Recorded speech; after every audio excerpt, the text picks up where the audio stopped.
Capítulo 7. Una vez que el rey David se hubo establecido en su palacio, el Señor le dio descanso de todos los enemigos que lo rodeaban. Entonces el rey le dijo al profeta Natán: como puedes ver, yo habito en un palacio de cedro, mientras que el arca de Dios se encuentra bajo el toldo de una tienda de campaña. Bien, respondió Natán, haga su majestad lo que su corazón le dicte, pues el Señor está con usted. Pero aquella misma noche, la palabra del Señor vino a Natán y le dijo: ve y dile a mi siervo David, que así dice el Señor: ¿serás tú acaso quien me construya una casa para que yo la habite? Desde el día en que saqué a los israelitas de Egipto y hasta el día de hoy, no he habitado en casa alguna, sino que he andado de acá para allá en una tienda de campaña a manera de santuario. Todo el tiempo que anduve con los israelitas, cuando mandé a sus gobernantes que pastorearan a mi pueblo Israel, ¿acaso le reclamé a alguno de ellos el no haberme construido una casa de cedro? Pues bien, dile a mi siervo David, que así dice el Señor Todopoderoso: yo te saqué del redil para que en vez de cuidar ovejas, gobernaras a mi pueblo Israel. Yo he estado contigo por donde quiera que has ido, y por ti he aniquilado a todos tus enemigos. Y ahora voy a hacerte tan famoso como los más grandes de la tierra. También voy a designar un lugar para mi pueblo Israel, y allí los plantaré para que puedan vivir sin sobresaltos. Sus malvados enemigos no volverán a humillarlos como lo han hecho desde el principio, desde el día en que nombré gobernantes sobre mi pueblo Israel. Y a ti te daré descanso de todos tus enemigos. Pero ahora el Señor te hace saber que será Él quien te construya una casa. Cuando tu vida llegue a su fin y vayas a descansar entre tus antepasados, yo pondré en el trono a uno de tus propios descendientes y afirmaré su reino.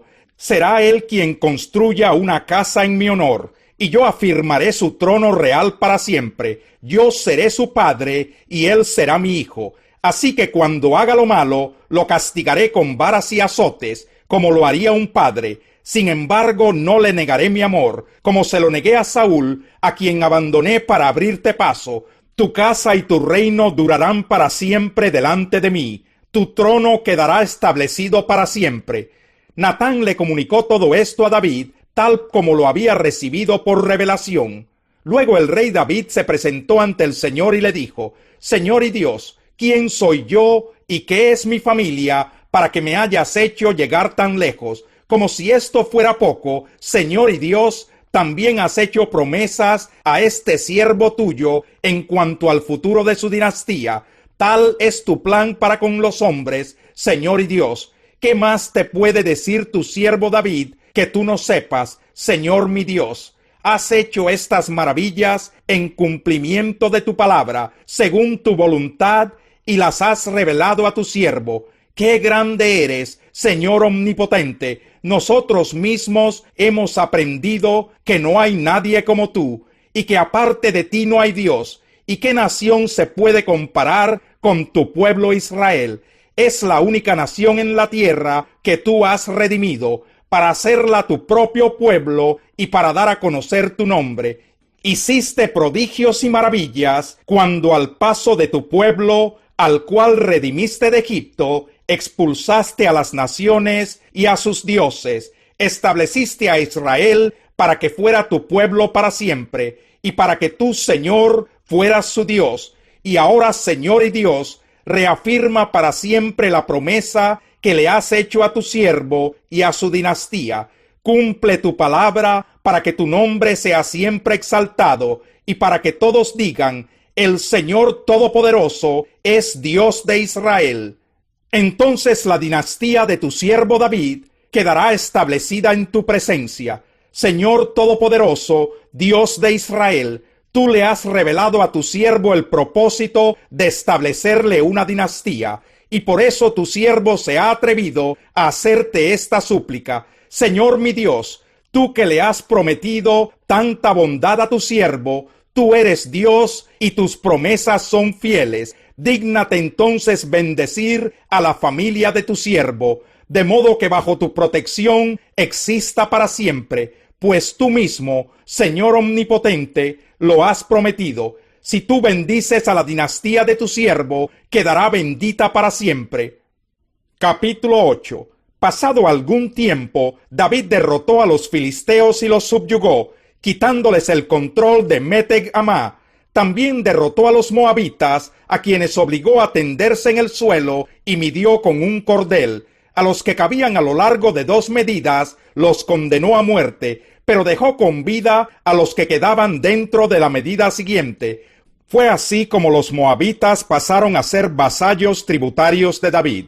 Además, David derrotó a Hadad-ezer, hijo del rey Rehob de Sobá, cuando Hadad-ezer trató de restablecer su dominio sobre la región del río Éufrates. David le capturó 1000 carros, 7000 jinetes y 20,000 soldados de infantería. También desjarretó los caballos de Tiro, aunque dejó los caballos suficientes para 100 carros. Luego, cuando los sirios de Damasco acudieron en auxilio de Hadad-ezer, rey de Sobá, David aniquiló a 22,000 de ellos. También puso guarniciones en Damasco, de modo que los sirios pasaron a ser vasallos tributarios de David. En todas las campañas de David, el Señor le daba la victoria. En cuanto a los escudos de oro que llevaban los oficiales de Hadad-ezer, David se apropió de ellos y los trasladó a Jerusalén. Asimismo, se apoderó de una gran cantidad de bronce que había en Tebach y Berotai, poblaciones de Hadad-ezer. Tou, rey de Hamat, se enteró de que David había derrotado por completo al ejército de Hadad-ezer. Como Tou también era enemigo de Hadad-ezer, envió a su hijo Jorán a desearle bienestar al rey David y a felicitarlo por haber derrotado a Hadad-ezer en batalla. Jorán llevó consigo objetos de plata, de oro y de bronce, los cuales el rey David consagró al Señor, tal como lo había hecho con la plata y el oro de las otras naciones que él había subyugado: Edom, Moab, los amonitas, los filisteos y los amalecitas. También consagró el botín que le había quitado a Hadad-ezer, hijo del rey Rehob de Sobá. La fama de David creció aún más cuando regresó victorioso del Valle de la Sal, donde aniquiló a 18,000 edomitas. También puso guarniciones en Edom, las estableció por todo el país, de modo que los edomitas pasaron a ser vasallos tributarios de David. En todas sus campañas, el Señor le daba la victoria. David reinó sobre todo Israel, gobernando al pueblo entero con justicia y rectitud. Joab, hijo de Sarbia, era general del ejército. Josafat, hijo de Ahilud, era el secretario. Sadoc, hijo de Ahitob, y Ahimelech, hijo de Abiatar, eran sacerdotes. Seraías era el cronista. Benaías, hijo de Joyadá, estaba al mando de los soldados quereteos y peleteos, y los hijos de David eran ministros. Salmo 11.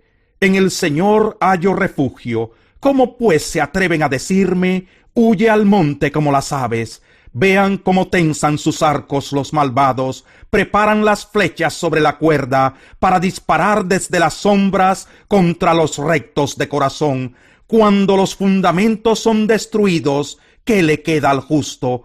El Señor está en su santo templo, en los cielos tiene el Señor su trono, y atentamente observa al ser humano, con sus propios ojos lo examina. El Señor examina a justos y a malvados, y aborrece a los que aman la violencia. Hará llover sobre los malvados ardientes brasas y candente azufre. Un viento abrasador será su suerte. Justo es el Señor y ama la justicia. Por eso los íntegros contemplarán su rostro. Salmo 12. Sálvanos, Señor, que ya no hay gente fiel, ya no queda gente sincera en este mundo. No hacen sino mentirse unos a otros, sus labios lisonjeros hablan con doblez. El Señor cortará todo labio lisonjero y toda lengua jactanciosa que dice, venceremos con la lengua. En nuestros labios confiamos. ¿Quién puede dominarnos a nosotros? Dice el Señor, voy ahora a levantarme y pondré a salvo a los oprimidos, pues al pobre se le oprime y el necesitado se queja. Las palabras del Señor son puras, son como la plata refinada, 7 veces purificada en el crisol. Tú, Señor, nos protegerás. tú siempre nos defenderás de esta gente, aun cuando los malvados sigan merodeando y la maldad sea exaltada en este mundo.